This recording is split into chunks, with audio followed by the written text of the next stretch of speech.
Now, I was going to say we've heard a lot about Doctor Who recently, but actually that's not really the case. We've heard a lot of rumors around Doctor Who, and it's mostly because of the state of the franchise the way that it is, and a lot of that stuff ended up really coming to a head during the reign of Jodie Whittaker. And while we've heard from the likes of, Christopher Eccleston and what his opinions are and what should happen to the franchise moving forward, or how David Tennant just continues to make an ass out of himself, Matt Smith is kind of, just focused on, being really great and doing fantastic things with House of the Dragon. But when it comes to Jodie Whittaker, she's kind of been the odd woman, the odd doctor out. Okay, she's not like other doctors because she got an upgrade so much so that the ratings declined where they had to a point where they had to bring back one of the most popular doctors ever, only to hand it off to somebody who has absolutely cratered the franchise. But she has, at least from what I've seen, and this is the most appropriate use of this overused phrase, she has broken her silence and finally coming forward and said that, she's complaining that she didn't fit a specific mold for Doctor Who fans, explaining her run's failure. Oh no, she didn't fit a mold, guys. It wasn't the fact that, her scripts were ass, and she is responsible for some of the most destructive material of the entire franchise's run. A little episode called The Timeless Children, anyone? Yeah, exactly, retroactively changing the history of the Time Lord, full stop. And the fact that, she really just never had the gravitas for the role to begin with. Like, she was a poor choice, but this was the BBC at this point in time, man, where they could have the first female doctor, like, literally ever, until they could announce a few years later, where actually, the first doctor ever was a black female, so they could have the first black female doctor be the first doctor ever, and then eventually give way to the first female doctor ever, which, it's about as tangled up and as messy as the current run of Doctor Who is, which we still don't have a release date for the final season. I'm sorry, 15th season, right? Yeah, whatever. The media is all talking about Jodie Whittaker today, who gave an interview reminiscing about her Doctor Who run, lamenting the fans did not accept her because, as she said, I did not fit the mold of the Doctor. Sure you didn't. Doctor Who has been in a ratings trouble, yes, ever since Jodie Whittaker came on board. Well, actually, that first episode was viewed by 11 million people. It's like a third of the entire country. A third of the UK tuned in to see her. And then by the end of that first season, there was like a 60% drop off in viewership. Yes, she posted some of the lowest ratings, lowest rated numbers as the Doctor, only usurped when Ncuti Gatwa came on board. The concepts have died on the vine because both actors were cast for their identities. Modern writers wanted desperately to have a first, and they did it with her. Jodie Whittaker was an early beneficiary of what came to be known as wokeism. It's sort of. No, I won't say that, Doctor Who wasn't woke. It's just it's an ideology that has permeated the industry, entertainment at large for much longer. So, yeah, maybe she is. I'm just trying to place her on the timeline, and it's been a minute for sure. Cast in the role of the Doctor specifically because, yes, Chris Chibnall wanted to have the first female Doctor. Yeah, the concept is absurd, and since the Doctor is a very masculine, problem-solving character by nature, it didn't fit well with a female lead, and especially one just so lacking presence as a Jodie Whittaker did. It was a noisy few people. Rage is always really loud, compliments are much quieter, Whittaker said. Yeah, but also, the show doesn't have a comparison. It's all part of all of our vocabularies. The Tardis, Daleks exterminate, and everyone's a doctor until there was a white man, or until then was a white man. They are very different actors, but they all fit a specific mold, and I didn't. I already take issue, okay, and it's funny, right, because she'll go ahead and say this, even though it was the overwhelming majority, or even if it was just people going, I don't want to watch this shit anymore, and they just tuned out in droves. But it's always a few people, okay? Rage is always really loud, compliments are much quieter. Why is it for the other side of this conversation, okay, whenever it comes to the people walking into a franchise or an IP trying to destroy it, you always want to go with the loudest voices in the room, and it's always the people that are advocating for all of this change.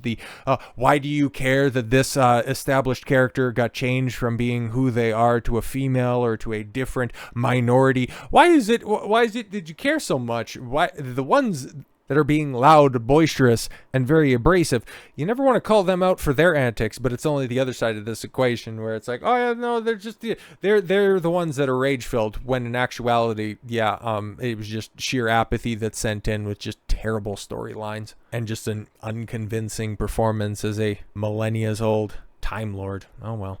She then played the victim. Oh, if Peter Capaldi hadn't been good as the Doctor, it would have only reflected on him. Well, I mean, like, half of his run was saddled by really atrocious writing. Everybody holds him up as a really good Doctor who did the best that he could with some subpar material, but okay.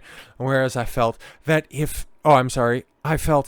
what if I wasn't very good at this? Well, you would have been right.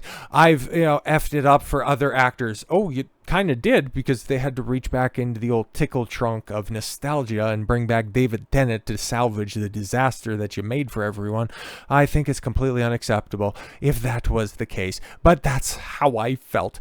Now, no one can hide behind a nasty tweet because I'll never read it. Well, that's good. That's actually good. Okay, like, just don't listen to just, nameless, faceless anime avatars. Like, you were really bad at your job and you ended up, precipitating the death of this franchise. But yeah, just don't read random criticism on Twitter. Like, they, better or for worse, or for as accurate as their assessment is, they're never going to say it to your face in real life, so don't worry about it. She then said, trying to explain how she dodged fan criticism, "I'm sure people wrote, 'I hate your Doctor,' but because I go, la la la," she trills, putting her fingers in her ear, "I got such a false sense of who I am." That's probably for the worst too, but you're handling things right, because outside of just these boilerplate attacks, which I always anticipate somebody who did really bad their job always doing, because it always ends up being the case. Like, instead of just attacking the shitty material and the poor performance you gave, you always just go ahead and just pass the buck off to the fans.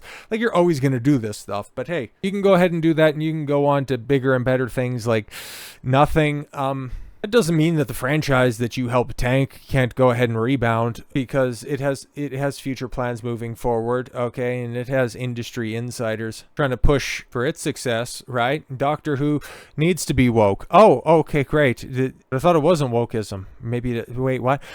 There's a reason every sci-fi fan should agree. Oh, I love when hack outlets like the Radio Times tells us that what we should and shouldn't be doing. Okay, the people that try to tell us and, give us our suggestions for the top 10 best vibrators to stick up our ass, that these are the type of moralizers and virtuous authorities we should be listening to about, what we should and shouldn't want. Doctor Who certainly has its problems, but wokeness isn't one. Oh, okay, cool. Like clockwork, every few months there'll be an uproar about how Doctor Who being woke has ruined the show. Well, I mean, you can point specifically to when the material started to be overtaken by ideology, by the message written by idiots in crayon, and then you can point to the precipitous downturn in ratings. I mean, you don't need a gender study degree in order to deduce that numbers really started to drop off with Chris Chibnall halfway through Capaldi's run.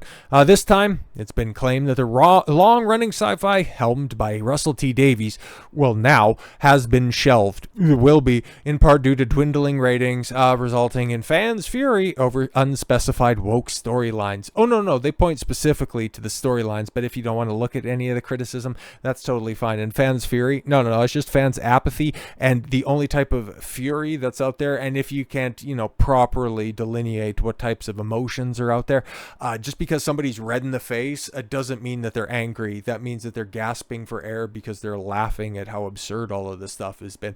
Like how an entire planet of people didn't want to be saved by the Doctor because he's black. That was an actual fucking storyline. This is how stupid this shit is. Okay, like, nobody's mad at that, because they've just come to terms with the fact that Doctor Who is as dead as a doornail, is as dead as Jodie Whittaker's career. They ain't mad at this stuff anymore. They're just turning off the channels, or they're just simply watching other people review this stuff for pure catharsis.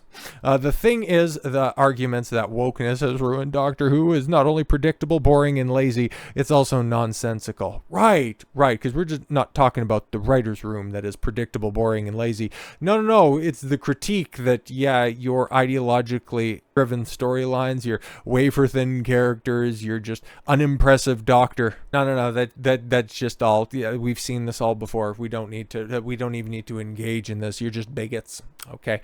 First off, we need a definition here to be clear. Okay, cool. Yeah, this is just a basic bitch or leftist talking points.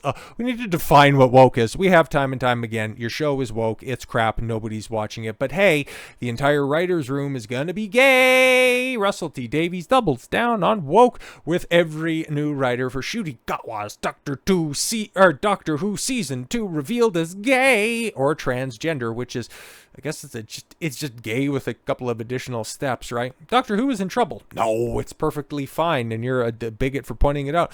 The ratings are at the lowest on record. The rumors keep swirling about a potential cancellation, and yeah, the only rumor that we don't have circulating is when is this fucking abomination gonna start up? The internet went ballistic this week with rumors that Doctor Who was getting canceled after the second Disney-funded season, citing low ratings and backlash causing actor Ncuti Gatwa wanting to move on to other projects. The BBC bizarrely began advertising the season with a revelation of transgender writer Juno Dawson, who, holy Christ, when I did a video on this announcement, I didn't realize how much of a degenerate this person is, but holy Christ, man, like, it gets even worse and stuff that I don't even know, man. Like, I might get like a video taken down if I go into the depths of the depravity. But anyways, but the BBC hired 3 more writers to join the already openly gay Russell T. Davies. Oh, and his gay actor-led drama. So, yeah, right, yeah, because Ncuti's gay. Is he gay? Yeah, no, yeah, he can't go a minute without, proclaiming the fact that he's gay and Rwandan. Good for him, but he's also from Scotland, and he wants to move to Los Angeles to be around more of his gay Rwandan Scots or something. I don't know, man. It's like he's got jobs in Hollywood lined up because he's an eccentric black guy who can cry on command. Most in-demand demographic in Hollywood right now. The effeminate black guy, because Hollywood is scared of masculinity in general, and especially the masculine black guy. This shit's wild. But anyways, Echo Chamberlain. Oh yeah, good for him. Shout out to him. Very insightful critic. 4 new writers announced. I did a little bit of research and found all 4 of them happen to be gay or trans. This is in addition to the showrunner being gay, the actor playing the Doctor being gay. In a move of such unbridled progressive diversity and representation, it is paradoxically no longer diverse or representative at all. No, yeah, exactly. And did anybody think that this wasn't necessarily the end game for all of these diversity, equity, and inclusion politics? Because at its inception, and you were called a conspiracy theorist, you were called a racist, a bigot, a sexist, or a homophobe if you were just simply pointing out that DEI policies, that inclusion policies only pointed in one direction. If you are white, if you are male, you need not apply. And this right here, this is its full gestation. It has reached maturity, and this is what you get. A fucking atrocious show that nobody watches, that is on the brink of cancellation, and we still don't have a fucking release date for season 2. It's gonna suck. It's gonna be even worse, but hey, it's written by a bunch of people that wrote the scripts with a pencil or 5 in between their butt cheeks. Isn't that awesome? So with all that said, thank you all very much for the gift of your time. I've been Don Consuelo. I want you to follow your gut and get after it. Take care, everyone.